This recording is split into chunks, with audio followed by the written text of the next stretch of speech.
महाराष्ट्रात दिवाळीनंतर विधानसभा निवडणूक होणार आहेत आणि त्यासाठी राजकीय पक्षांनी जोरदार तयारी सुरू केली आहे। राज्यात होणाऱ्या आगामी विधानसभा निवडणुकीसाठी महायुती व महाविकास आघाडी यांमध्येच प्रमुख लढत होईल अशी शक्यता आहे।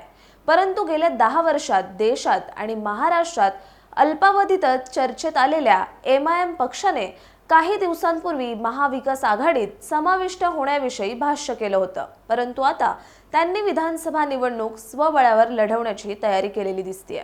त्यांनी 5 विधानसभा मतदारसंघातील उमेदवार घोषित केले असून ते कोणत्या मतदारसंघात आहेत, उमेदवार कोण आहेत, MIM ची नेमकी रणनीती काय हेच आपण या व्हिडिओतून जाणून घेणार आहोत। नमस्कार, मी Ruchita Ghosalkar for the people news मध्ये आपलं स्वागत। व्हिडिओला सुरुवात करण्यापूर्वी फॉर द पीपल न्यूजला सबस्क्राइब करा, लाईक व फॉलो जरूर करा। काही दिवसांपूर्वी MIM चे प्रदेशाध्यक्ष आणि माजी खासदार इम्तियाज जलील यांनी आम्हाला महाविकास आघाडीमध्ये सहभागी होण्याची इच्छा आहे।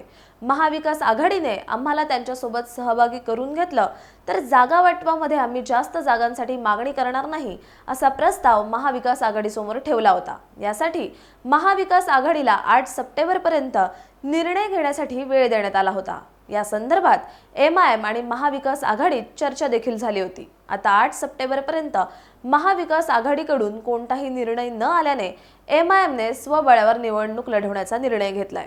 सोमवारी 9 सप्टेंबरला छत्रपती संभाजीनगरमध्ये MIM चे राष्ट्रीय अध्यक्ष आणि खासदार असदुद्दीन ओवैसी आले होते। यावेळी त्यांच्या उपस्थितीमध्ये हज हाऊस येथे वक्फ बिलाच्या विरोधात परिषद घेण्यात आली होती।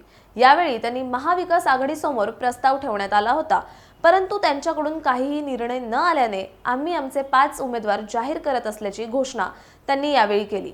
या 5 जागांपैकी मालेगाव विधानसभा मतदारसंघातून मुफ्ती इस्माईल, सोलापूरमधून फारुख शाब्दी, मुंबईमधून रईस लष्करी, धुळ्यातून फारुख शहा तसंच छत्रपती संभाजीनगरमधून स्वतः इम्तियाज जलील हे विधानसभा निवडणुकीसाठी उभे राहणार आहेत। MIM ची स्थापना 1927 साली हैदराबादमध्ये झाली होती। MIM ने 1999 साली पहिल्यांदा महाराष्ट्रात विधानसभेची निवडणूक लढवली। 2012 मध्ये महाराष्ट्रातील स्थानिक स्वराज्य संस्थांच्या निवडणुका पक्षाने लढवल्या होत्या। या निवडणुकांमध्ये पक्षाला चांगले यश मिळाले होते। 2014 साली विधानसभा निवडणुकीत MIM च्या 2 उमेदवारांना विजय मिळाला। छत्रपती संभाजीनगर मध्य विधानसभा मतदारसंघातून इम्तियाज जलील व मुंबईतल्या भायखळा मतदारसंघातून वारिस पठाण विजयी झाले होते। तर 2019च्या विधानसभा निवडणुकीत देखील पक्षाचे 2 आमदार निवडून आले होते। धुळे शहर विधानसभा मतदारसंघातून फारुख शहा तर मालेगाव मध्य विधानसभा मतदारसंघातून मोहम्मद इस्माईल हे पक्षाचे 2 आमदार निवडून आले होते। त्याचप्रमाणे नांदेड, बीड, छत्रपती संभाजीनगर, धुळे, मालेगाव, भिवंडी या मतदारसंघात MIM ची ताकद आहे। सोलापूर शहर मध्य विधानसभा मतदारसंघातून फारुख शाब्दी यांनी याआधी देखील MIM कडून निवडणूक लढवली होती। मागील 2019च्या विधानसभा निवडणुकीत त्यांना पक्षाकडून तिकीट मिळाले होते। या निवडणुकीत काँग्रेसच्या प्रणिती शिंदे आणि फारुख शाब्दी यांच्यात लढत झाली होती। या लढतीमध्ये फारुख शाब्दी यांचा 12,719 मतांनी पराभव झाला होता। नुकत्याच पार पडलेल्या लोकसभा निवडणुकीत काँग्रेसच्या प्रणिती शिंदे लोकसभेवर निवडून गेल्यात। त्यामुळे या मतदारसंघातून फारुख शाब्दी यांच्या विरोधात महायुती आणि महाविकास आघाडीकडून कोण उमेदवार असेल हे जागा वाटपावेळी स्पष्ट होईलच। या मतदारसंघात तिरंगी लढत पाहायला मिळू शकते। फारुख शाह हे धुळे शहर विधानसभा मतदारसंघाचे विद्यमान आमदार आहेत। पुन्हा एकदा पक्षाकडून त्यांना उमेदवारी देण्यात आली आहे।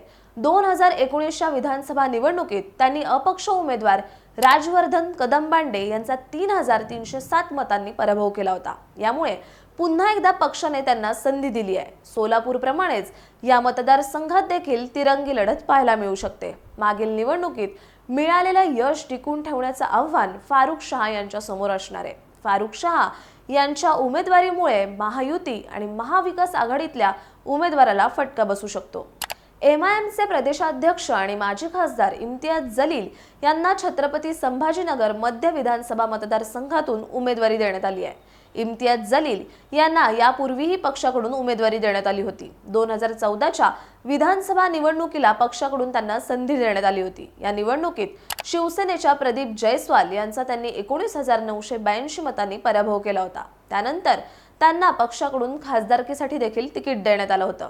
2019च्या लोकसभा निवडणुकीत त्यांनी शिवसेनेच्या चंद्रकांत खैरे यांचा 4492 मतांनी पराभव केला होता। त्यामुळे एकदा आमदार आणि एकदा खासदार म्हणून निवडून गेलेल्या इम्तियाज जलील यांच्या विरोधात महायुती आणि महाविकास आघाडीकडून कोण उमेदवार देणार हे पाहणं महत्त्वाचं ठरणार आहे।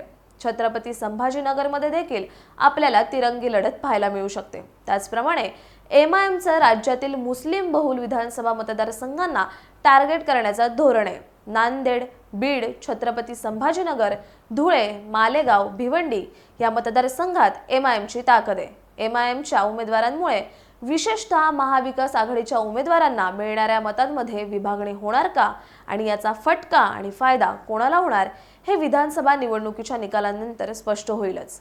याविषयीचं तुमचं मत कमेंट करून सांगा। व्हिडिओ आवडल्यास लाईक करा आणि फॉर द पीपल न्यूजला यूट्यूब, फेसबुकवर सबस्क्राईब, लाईक व फॉलो करायला विसरू नका। धन्यवाद। भारत दुनिया का सबसे बड़ा लोकतंत्र और एनएलसी भारत देश का सबसे बड़ा गैर राजनीतिक मंच। शक्तिशाली लोकतंत्र के लिए राहुल कराट का सार्थक कदम। मुंबई में हुआ ऐतिहासिक प्रथम राष्ट्रीय विधायक सम्मेलन।